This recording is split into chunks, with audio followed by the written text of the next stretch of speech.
Bonjour à tous, bienvenue sur le MAG de l'Open GDF Suez. Au 4e jour de compétition, les affaires se corsent pour nos joueuses. Des têtes de série qui quittent prématurément le tournoi et des favorites qui confirment devant le public parisien.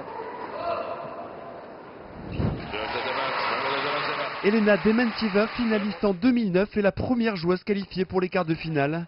La Russe s'impose avec autorité face à sa compatriote Anastasia Pavlyuchenkova en 2-7, 6-4, 6-4. Mais la tête de série numéro 1, c'est qu'il faudra élever son niveau de jeu pour remporter le tournoi. Je pense que dans les deux manches, j'ai eu des hauts et des bas. J'ai eu de bonnes séquences, mais j'ai aussi eu du mal à régler mon jeu. Je suis heureuse d'avoir gagné en 2-7, mais ça a été un match difficile pour un premier tour. En revanche, élimination d'une autre tête de série, Janina Wickmeyer.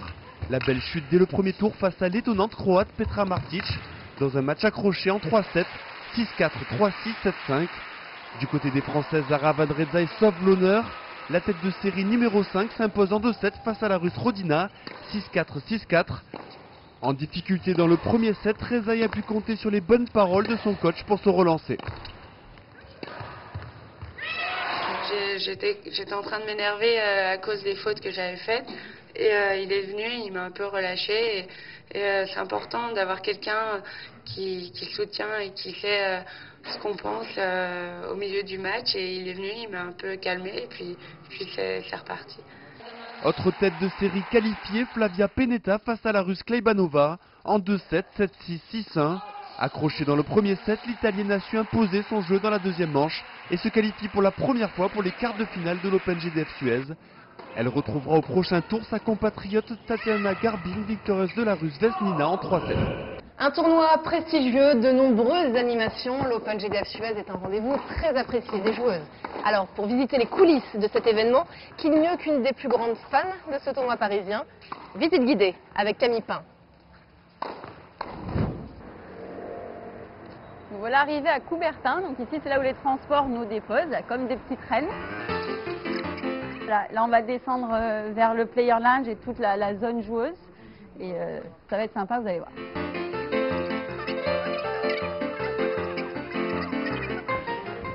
Alors voilà le player lounge, c'est en même temps donc un salon, en même temps un restaurant, et donc là on squatte un petit peu. C'est vrai que dans notre métier on attend beaucoup, on fait qu'attendre, on attend les entraînements, on attend notre match, donc c'est un endroit qui se doit d'être quand même très convivial pour qu'on puisse, et puis surtout très silencieux parce qu'on a besoin de se reposer. Ici, c'est le service de coiffure, manucure pour toutes les joueuses. Donc ça, c'est le service que toutes les joueuses adorent. Et donc, je me suis fait couper les cheveux, là, hier d'ailleurs, alors je sais pas si c'est bien fait, vous me direz. On va chercher les raquettes chez le cordeur maintenant, parce que c'est pas tout, mais il faut quand même un petit peu travailler et avoir du bon matériel. Donc, c'est au bout du couloir, pas loin du terrain, donc je vais vous montrer. Donc, voilà ceux qui s'occupent de notre précieux matériel. Il se trouve en plus que c'est mon cordeur personnel, la classe. Donc je suis obligée de faire un bisou en fait. Ah, ça va. Ça va et toi? Et en fait, il me corde les raquettes toute l'année. Ça, c'est la chance d'être ici à Paris, c'est qu'on arrive à retrouver notre staff un petit peu de l'année.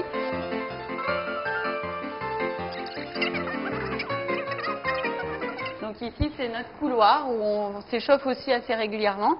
Et il y a les kinés sur la droite avec les massages, donc ça c'est le top. Après les matchs, on réserve et on peut se faire masser. Ensuite sur la gauche, il y a les vestiaires et ensuite les kinés, mais plus pour les soins qui sont juste derrière ce grand panneau blanc. Et donc elles nous connaissent bien et elles sont à côté des vestiaires. On peut passer en petite culotte, se faire soigner, revenir, se doucher. Enfin bon, c'est une super organisation. Alors ici, c'est notre couloir d'échauffement, il faut savoir, hein, c'est du velours, c'est parfait pour faire des petites montées de genoux et tout. Toutes les joueuses s'échauffent ici, c'est le moment où on se concentre et en plus on entend un peu les speakers, tout ça, ça fait monter un petit peu l'adrénaline. J'imagine Amélie Mauresco l'année dernière quand elle a gagné, ça a dû être exceptionnel, quoi. Ça y est, la visite est terminée, à bientôt.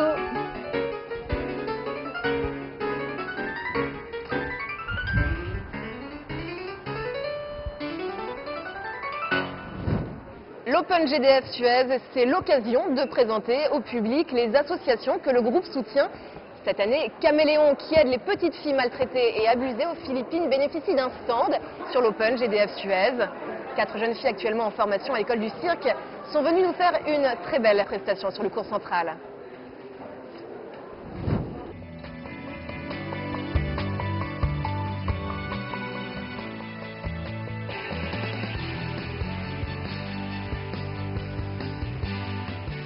Quatre étoiles sur la piste de Coubertin, 4 jeunes acrobates des Philippines parrainés par l'association Caméléon pour une démonstration sur le cours central de l'Open GDF Suez, accompagnés de l'Académie Fratellini. Des jeunes filles pas tout à fait comme les autres, victimes d'abus sexuels et de maltraitance dans leur pays. L'association Caméléon tente de leur rendre leur part d'insouciance en leur permettant de réaliser leur rêve, celui de se construire un avenir. Récemment, on s'est, on va dire, spécialisé sur la thérapie par le sport et par le cirque pour ces filles qui, en dehors de l'école, font des activités pour aider à se reconstruire, à prendre confiance en elles. Et même de façon professionnelle, maintenant, on utilise le cirque comme outil de réinsertion. Et on a 4 jeunes filles actuellement qui sont en France, à l'Académie Fratellini, pour se former pour être artistes de cirque. Au total, ce sont 250 filles que l'association soutient aux Philippines. Aide médicale, scolaire et juridique, mais aussi du réconfort et de la joie de vivre à ces filles tombées du nid trop tôt. Le cirque comme moyen d'expression, un moyen de reprendre confiance en elles à travers les nombreuses représentations. Pour moi, c'est vraiment génial. C'est vraiment... C'est exceptionnel.